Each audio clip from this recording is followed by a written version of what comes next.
հանրային համերաշխության առանցքը պետք է լինի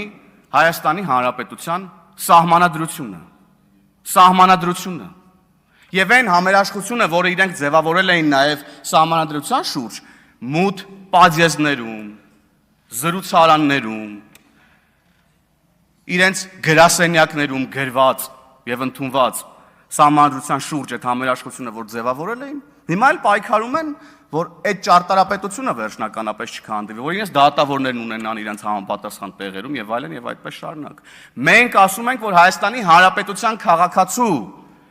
հանրային համերաշխության առանցքը պետք է լինի Հայաստանի Հանրապետության սահմանադրությունը։ Մենք ասում ենք, որ Հայաստանի Հանրապետության պետության հիմքը պետք է լինի Հայաստանի Հանրապետության քաղաքացին։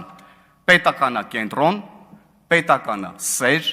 պետականա տենչ Հայաստանի Հանրապետության քաղաքացին։ Եվ այո, այս սահմանադրության ընդունումն է, որ պետքա, նոր սահմանադրության ընդունումն է, որ պետքա դառնա մեր բոլորի հանրային համերաշխության առանցքը, եթե կուզեք, մեր բոլորի քաղաքացիական պայմանագիրը, որով որ մենք պետքա ապրենք, զարգանանք, ուրեմն մեր Հայաստանի Հանրապետությունում, մեր ավետյաց երկրում։